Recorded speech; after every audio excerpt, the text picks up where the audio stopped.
Good morning. This is Anna Patterson with the North Carolina Housing Coalition. Thank you for joining us this morning for our housing call. And without further ado, I will turn it over to our Director of Housing Policy, Stephanie Watkins-Cruz.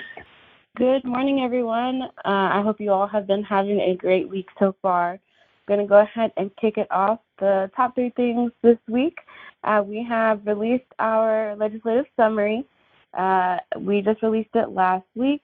And then also we wanted to remind folks that there was a meeting last week by the Governor's Western North Carolina Recovery Committee, so we'll be giving an update on that. And then also the Federal Housing Finance Agency doubles the amount that Fannie and Freddie can invest in LIHTC in rural areas, so we'll be going over that as well.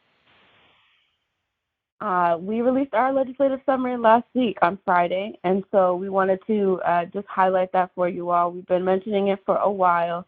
So this report, this summary in particular, makes sure that we got to go over the legislative sessions bills related to housing and community development that have survived crossover. So there was a significant number of bills that relate to housing and community development that did not make crossover.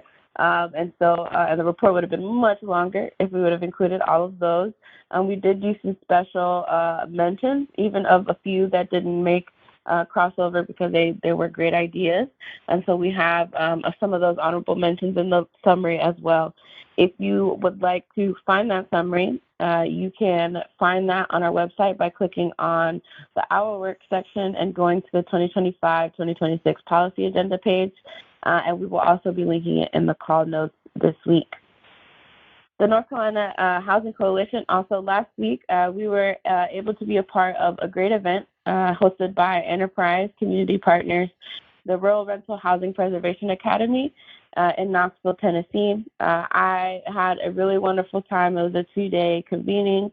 The first day learning quite a bit about just like creative ways to use Section 515 and 516 and 538 loans with financing housing in rural areas, but then also ways that people have been creatively approaching disaster recovery and resiliency and across the Southeast region. And so there's been a lot of great work being done. On the second day, I was able to participate on a panel around state and local policy with colleagues from Georgia and Tennessee. And we talked quite a bit about land use reform, disaster recovery, and then the importance of engaging in advocacy when it comes to policy change. So it was a really great conversation.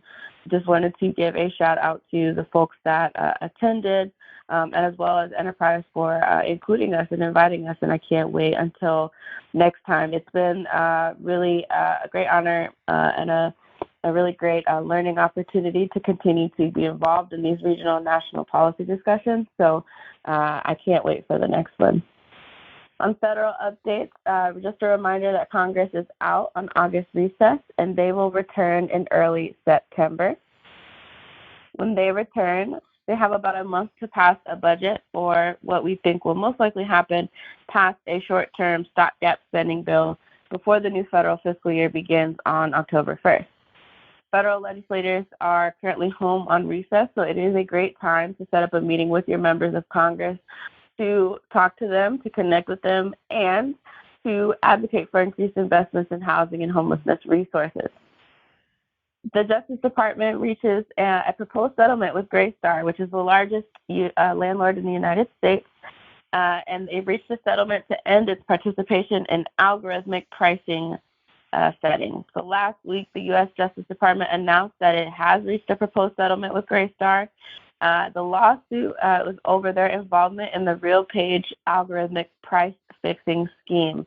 And so this settlement prevents Greystar from participating in algorithmic rent pricing fixing in the future, and ensures the cooperation with the larger sort of pending lawsuit against RealPage software company that has been used and was used by many large landlords to illegally fix rent prices. The Federal Housing Finance Agency announced that it is doubling the amount that Fannie Mae and Freddie Mac can invest in the Low-Income Housing Tax Credit, or LIHTC, properties. The increase is going from $1 billion to $2 billion each.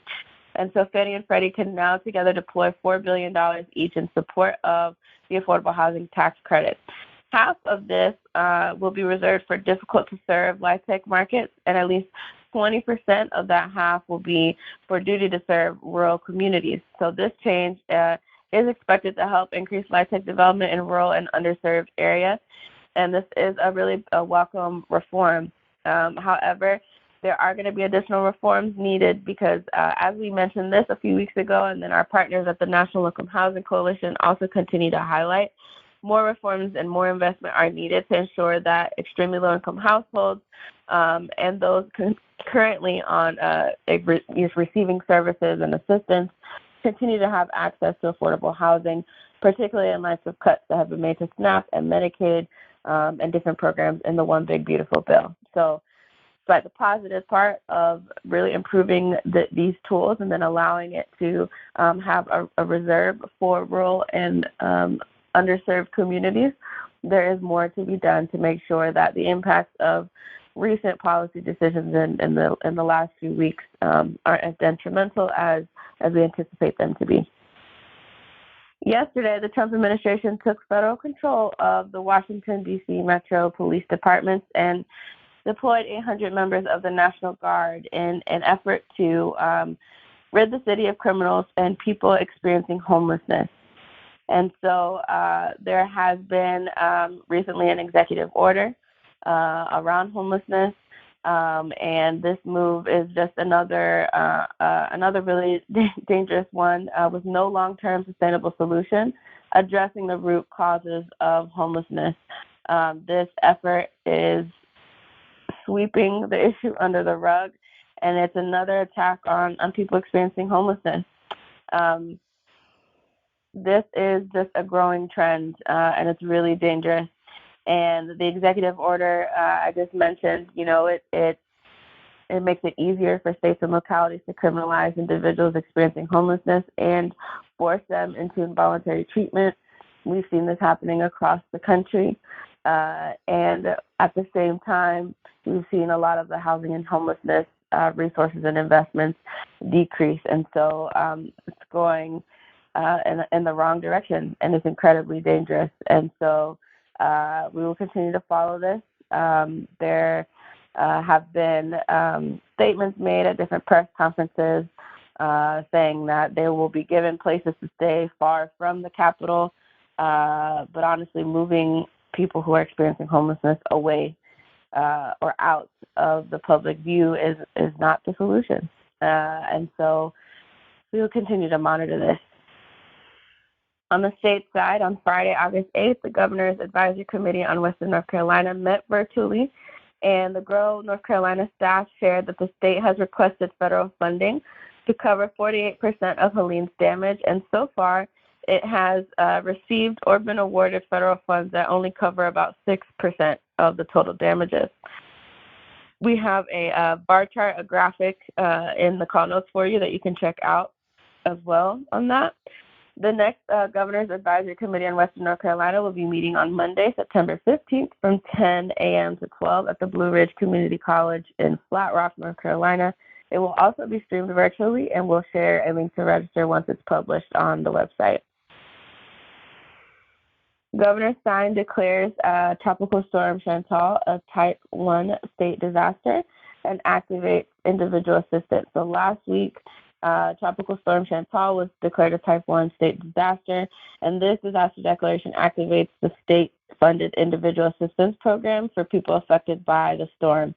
So grants can cover housing and rental assistance, personal property replacement, and other storm-related expenses.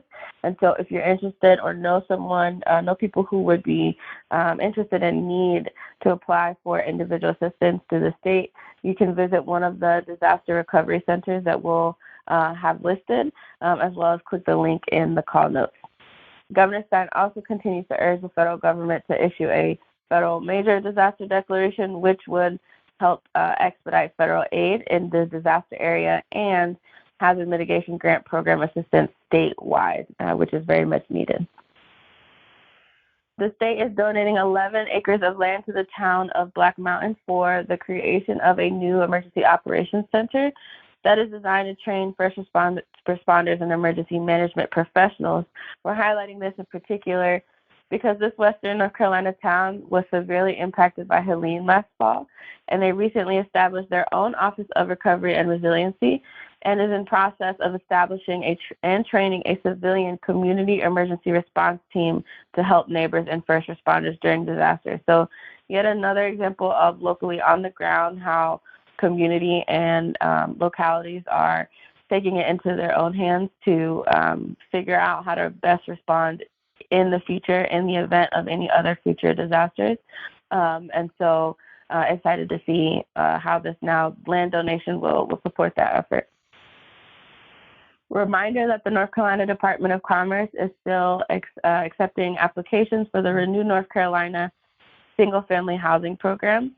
This is centralized housing rehabilitation, reconstruction, or replacement, and it will prioritize low to moderate income families with seniors that are age 62 and older, children and or disabled household members impacted by Hurricane Helene in one of the eligible 29 counties. We will continue to say this till the end of the year, which is when applications close, but just because the deadline is at the end of the year does not mean there are enough funds to stretch that far. So make sure that if you serve folks or know folks that that need this, that they get their application in quickly.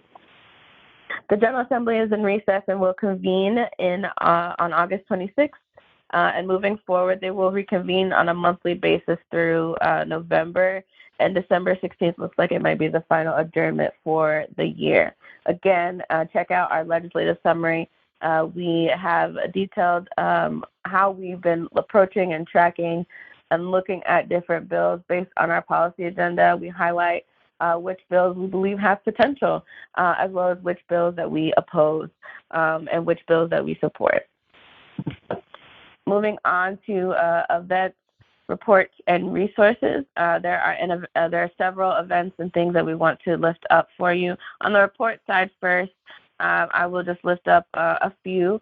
There is a new report out about the National Housing Trust Fund and a summary of different state projects dating up to 2020 by the National Low Income Housing Coalition. And North Carolina Department of Commerce released a report on North Carolina's housing stock, looking at newer construction and more mobile homes. So interesting summary there. And then the Center on Budget and Policy Priorities released several reports recently, one on state-funded rental assistance and the benefits of that approach, advancing policies that prioritize stability and dignity that actually solve homelessness instead of what has been happening, and then funding rental assistance as a frontline strategy to address parts of the housing affordability crisis as well. On the event side, there is a webinar hosted by the National Community Reinvestment Coalition titled Surviving the Next 3 Years, a Roadmap for Housing Counselors. So folks who are interested can register using the link in the call notes. There also is a webinar being hosted by the National Alliance to End Homelessness on caring for older adults experiencing homelessness for system leaders. It is actually a course, and it's free until August 22nd. This comes, very timely because we know and we've seen over the last 2 years in particular that the largest cohort or population that's seeing an increase in numbers in homelessness are people 55 and older. There's also an in-person training on October 16th hosted by the UNC School of Government, the Affordable Housing Seminar looking at different tools, strategies, and case studies for local government leadership. So a lot of great learning to be done there as well. On August 26th, there is a conference hosted by the Lincoln Institute for Land Policy on innovations in manufactured homes. And the deadline to register is August 26th, but the conference is September 10th through 11th in Atlanta. And of course, early bird registration for the North Carolina Affordable Housing Conference for 2025 is still open. You can get our best rate by registering before the close of business on August 29th at 5 p.m. And so we link the agenda in the call notes for you so you can see what we have in store for our attendees. And the different information about hotels and speakers and sponsors as well can be found on our website. So the conference, once more, is from September 30th through October 1st at the Raleigh Convention Center, and we really hope to see you there. on right after the conclusion of the Affordable Housing Conference.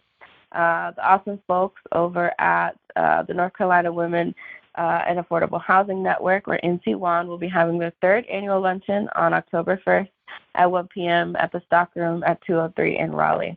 And so there's a link to that event as well. I've been able to go for the last 2 years and know a lot of the ladies that go, and it's a really wonderful event. The National Housing Conference's Solutions for Affordable Housing convening is happening on December 3rd from 8 to 5 p.m. in Washington, D.C. And so that link is also in the call notes for you, but the registration does not open until September. And with that, I will leave you all. I hope you have a great rest of your week. As always, if you have any questions, please don't hesitate to reach out. Make sure you check out our legislative summary, and we will talk to you next time.